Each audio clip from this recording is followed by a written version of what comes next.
哇，刺身好新鮮喎！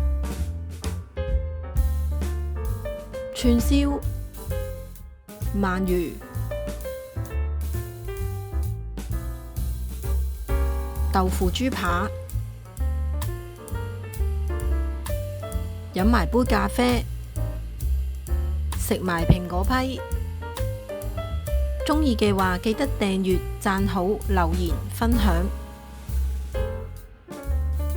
大家好，我係紅豆 T， 今集就去咗東京近郊嘅地方。首先就去呢一間，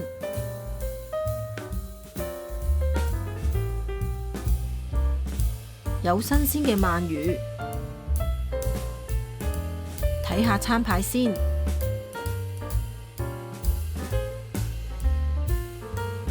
先嚟個刺身。哇，真係俾呢個刺身嚇親啊！好新鮮啊！再嚟鰻魚飯，燒得好靚喎。雞肉串燒、炸豬扒都好靚。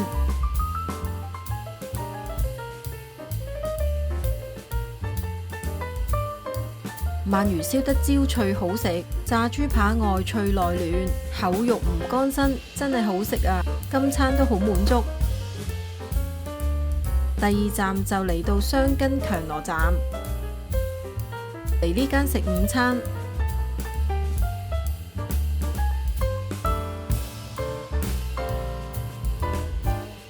呢間出名食豆腐豬扒嘅。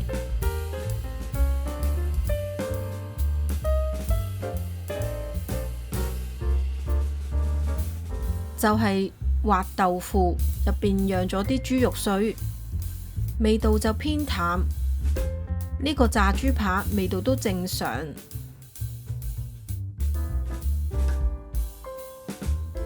第三站就嚟呢一間，出名就炸蝦天婦羅蕎麥麵，炸蝦就夠大隻，肉質就彈牙，好食。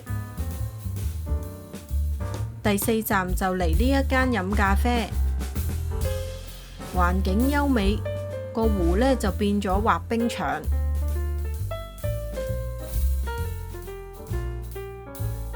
叫咗杯咖啡，好得意啊！呢度真係好寫意，好舒服。入面都有啲飛鼠嘅精品賣。第五站就嚟呢度食，叫咗個漢堡肉豬扒定食，味道都唔錯。第六站呢間就專食蘋果批嘅，蘋果批都好吸引，外面酥脆，入面有蘋果肉，真係好食啊！入面都有其他蘋果製成嘅甜品。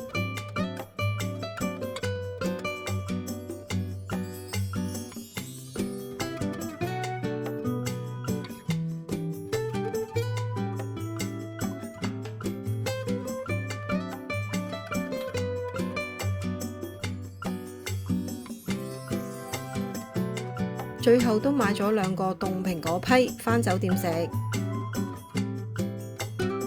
個批好厚，外面就酥脆，啖啖蘋果肉真係好食啊！最後一站就去美食廣場，雞肉親子丼味道都唔錯，牛肉石鍋拌飯都好食。食埋個漢堡包，牛肉都有肉汁，唔錯。美食廣場嘅環境都唔錯。今集就分享到呢度，鍾意嘅話記得訂閱、讚好、留言、分享。再見。